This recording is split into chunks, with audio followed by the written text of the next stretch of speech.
Today is Shoshana Rabbah. Tonight we start Shmini Atzeret. Tomorrow morning we have Yizkor. And tomorrow night's the most joyous night and holiday of the entire year, which is Simchat Torah.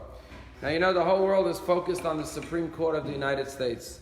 Imagine if in the Supreme Court once a year they had a celebration and basically they took all the law books and they danced around in circles in their robes and they were kissing their law books. You would think they lost their mind. Yet, in all synagogues around the world, on the most joyous night of the year, we celebrate our law book, which is the Torah. And how do we celebrate? We kiss the Torah, we dance with the Torah, we hug the Torah, and we say a few l'chaim along the way.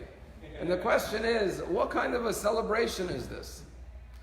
And furthermore, if it's a night of celebrating the Torah, you would expect that we would open the Torah and learn the Torah, because the Torah is a book of wisdom, knowledge. Yet no one opens the Torah tomorrow night. We just hug it, kiss it, and dance with it. And also, the way we dance is very particular. The way we dance is that we go in circles. 7 times we have to go in circles around and around. What is the meaning of this holiday? And the answer is that on Simchat Torah, we're not celebrating the wisdom of the Torah. Imagine you had a lover, and they sent you a letter. You would read that letter and reread it, and you would kiss it because you're not kissing the letter. You're kissing the one who sent you the letter. Simchat Torah is not about the knowledge and the wisdom and the laws. It's the fact that God gave us this book. And when we kiss the Torah, we're kissing God, we're expressing our love for God and saying, thank God we're in a relationship with God, and He gave us this beautiful Torah.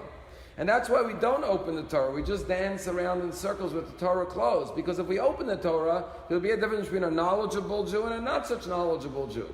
When it comes to dancing, we're all equal. Why? Because we all have the same relationship with God. He gave the Torah to every Jew equally. And that's why we go in circles. Because when you have a line, the one in the head of the line is in the head, the one in the end is in the back. When you go in a circle, there's no head and there's no tail. There's no beginning, there's no end. It's just complete unity and oneness, and everyone is equal to everyone else. Because in our relationship with God, maybe in our levels of understanding the Torah, there's differences, but in our relationship with God, we're all one. And that's a lesson that we could learn as a country, that to come together and realize that we're really truly one. And Simchat Torah should remind us about our love to each other, our love to God, and our unity and our oneness. There's a true story that happened in California. On Simchat Torah morning, a 7-year-old boy went over to his rabbi in California and said, Rabbi, am I allowed to take a Torah home with me?